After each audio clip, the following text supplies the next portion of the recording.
Hello boys and girls. Yeah, hopefully I've got some females watching. How are you all doing today?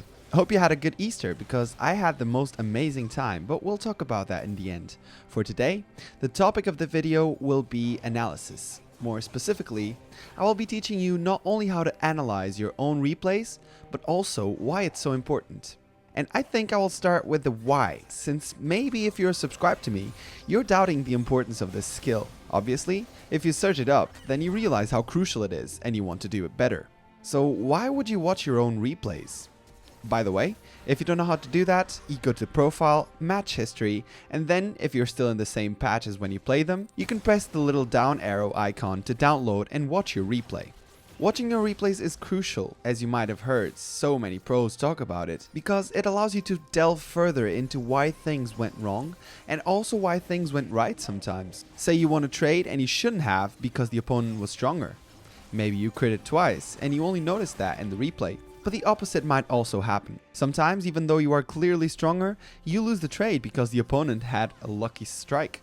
Other times, you might want to figure out how you lost a team fight that you should have won, and you can only do that watching your replays. The real goal of rewatching and analyzing your games is for you to improve, for you to correct your mistakes and solidify your strengths. Try doing what I'm about to teach you in a few games, and notice how much more you become aware of things that you do wrong. Let's move on to how to actually do it. The very first sort of rule of watching replays is to know that you will only watch it for yourself and be critical of yourself exclusively. You may think that it was your teammate's fault and put the blame on Riot's matchmaking, but you will never be able to improve at the game if you don't recognize that there's things you could be doing better. Let me show you an Excel sheet me and my friend created to help me analyze my games. The way this works is I main Janna support, so I just fill out whether I won or lost, who my ADC was, what lane I played against, my final KDA, my ADC's KDA, and how long the match lasted.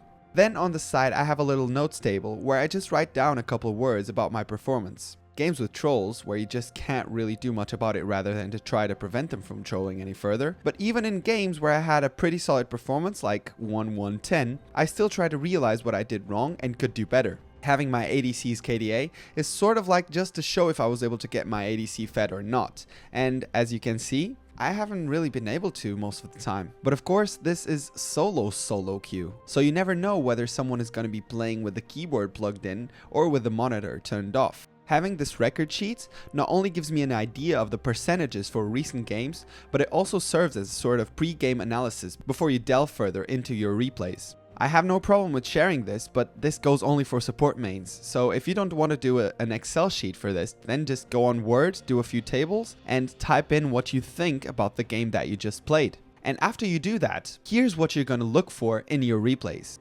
Mainly there's two aspects: moments when everything went right, and moments when everything went wrong. And in these moments, you are going to be looking at three things. Your positioning first. So this would be, were you in the right spot for a team fight? Were you attack moving? Did you dodge abilities? The second thing that you're going to be looking at is your decision making. Did you decide to back off when your team was fighting? Was it the right call? Were you focusing on the right people? Was your build appropriate? And finally, the third thing is general mistakes.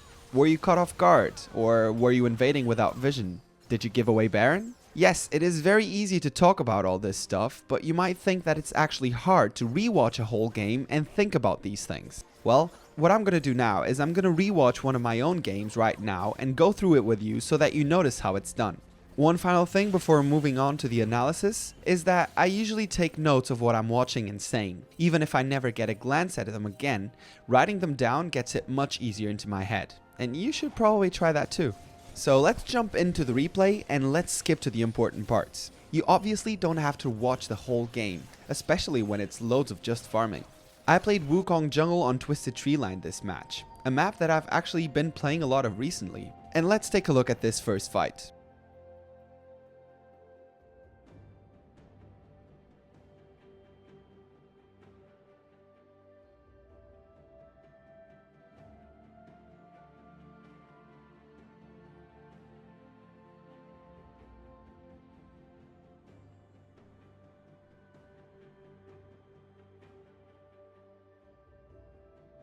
Even though we won the fight, how could I have survived it? Let's slow it down.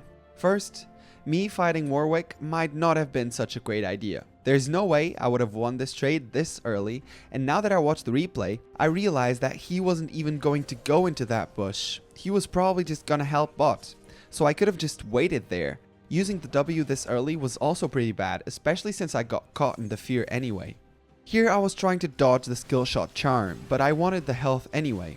Flashing to Zaya, or Zaya, whatever you call her, was a pretty good idea because of the heal, but Riven was still something I needed to run from. If I had my W here, I would have survived, even with the Warwick flash. So the lesson here? Don't get caught in CC for the health in the middle, and save the W for more crucial moments. Now let's go further ahead and look at another moment.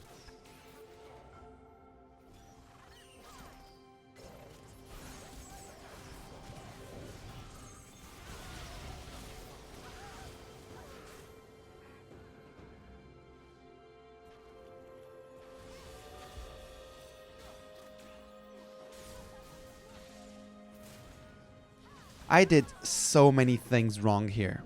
I should have optimally have W'd from the bush, dove to either Riven or Ahri with E, and ult right away. That would have set up the Echo stun and force Warwick to back off of Zaya to try and help them. Also, dodging the second pop of Ahri's Q would have saved my life here. And finally,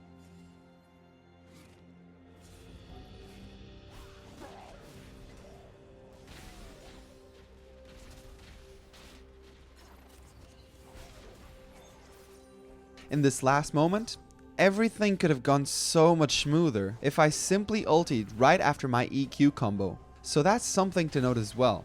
But as you can see, it's pretty neat to look at what you've done in slow motion and try to learn from it, and apply it in the next few games or so. I really hope this video helped, and I will be back with more videos along the next weeks. I have quite a lot of surprises coming up, so make sure to click on that subscribe button and stay tuned for more.